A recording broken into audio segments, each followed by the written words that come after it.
নারায়ণপুর গ্রামে বসবাস করত গোপাল, তার বোন আর তার মা। তারা সুখে শান্তিতে বসবাস করত।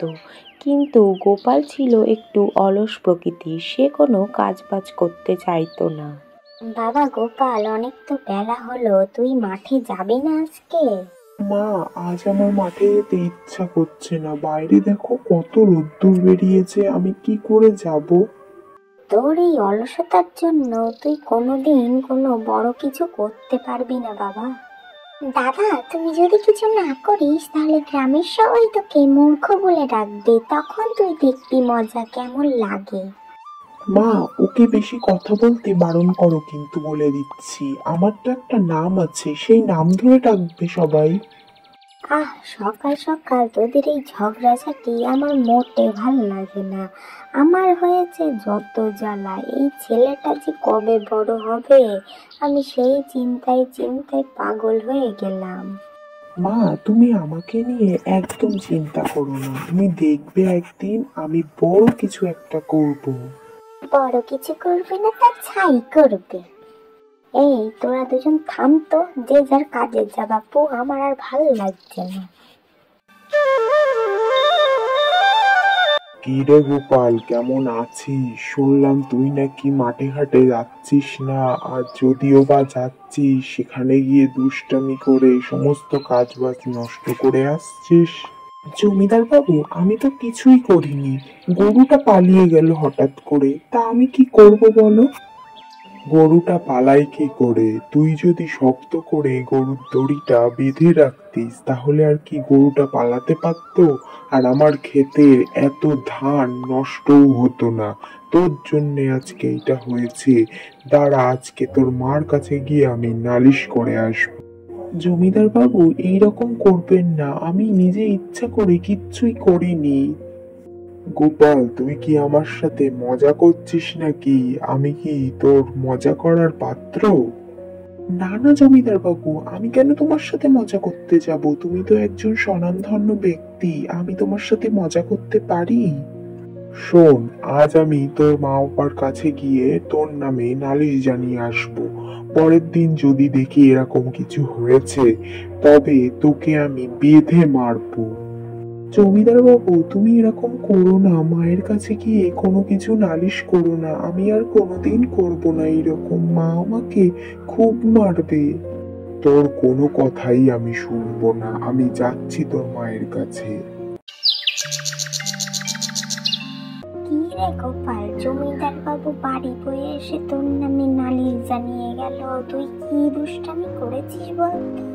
না মা, আমি কিছুই করিনি, গরুটা নিজে নিজেই পালিয়ে চলে গেছে। আমি কি করব বলো? জমিদার বাবু খালি খালি বাড়ি বয়ে এসে তোমার কাছে নালিশ জানিয়ে গেল। না, ও কিছু করিনি। ও যদি কিছু না করতো মা, তাহলে জমিদার বাবু এমনি এমনি বাড়ি বয়ে আসলো নাকি? শোন গোপাল, আমি তোকে শেষবারের মতন বলছি, জমিদার বাবু আর যদি বাড়ি বয়ে এসে আমাকে নালিশ জানায় তাহলে একটা মারও তোর পিঠের বাইরে পড়বে না বলে দিলাম। কাজ বাজের বেলায় ঠন ঠন, বদমাইশির বেলায় ভালো বুদ্ধি থাকে তোমার মাথায়। না গো মা, তুমি বিশ্বাস করো, আমি কিছুই করিনি। জমিদার বাবু এমনি এমনি এসে নালিশ করে গেল। গরুটা যদি পালায় তাহলে আমি কি করব বলো তো? ঠিক আছে ঠিক আছে, আর কান্নাকাটি করতে হবে না, আমার রান্না হয়ে গেছে, তাড়াতাড়ি খেয়ে নিয়ে আমাকে উদ্ধার করো তোমরা দুজনে। কে রে গোপাল, কেমন আছিস বাবা?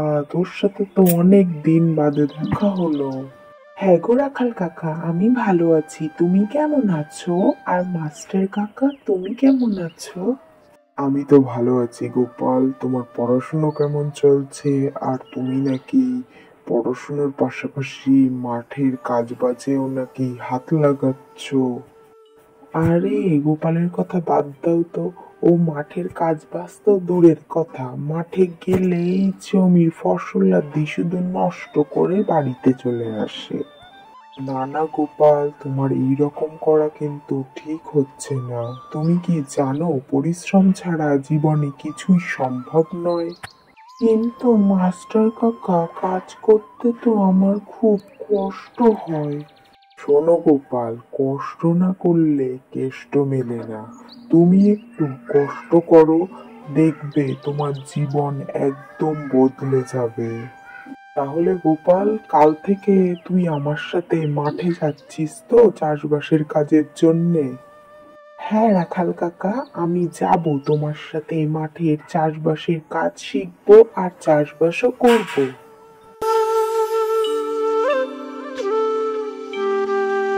পরের দিন সকালবেলা গোপাল রাখালের সাথে মাঠে গেল মাঠের সমস্ত কাজকর্ম শিখতে। দাদা, তুই তো এখন পুরোই বদলে গেছিস। গ্রামের সকলে তোর নামে কত ভালো ভালো কথা বলে এখন। হ্যাঁ রে গোপাল, একদিন তোকে আমি অনেক গালমন্দ করেছি, কিন্তু আজ বুঝতে পারছি যে তুই সত্যি ভালো ছেলে। তুই যদি না থাকতিস তাহলে আমার এত জায়গা জমি চাষবাস সবকিছু কে দেখে রাখতো বল? তুই ছিলিস বলেই তো এগুলো সব বেঁচে গেছে আজ। না না জমিদার বাবু, তুমি আমাকে ওই রকম করে বলো না, আমি নিজে থেকে কিছুই করিনি। স্যার আর রাখাল কাকা যদি আমাকে সমস্ত কিছু না বুঝিয়ে বলতো তাহলে হয়তো আজকে আমি আগের গোপালে থাকতাম, এই গোপাল হতেই পারতাম না। ঠিক আছে ঠিক আছে, অনেক কথা হয়েছে, এবার বাড়িতে চল। মা তো অপেক্ষা করছে তোর জন্য। আজ মা মাংস রান্না করবে বলেছে।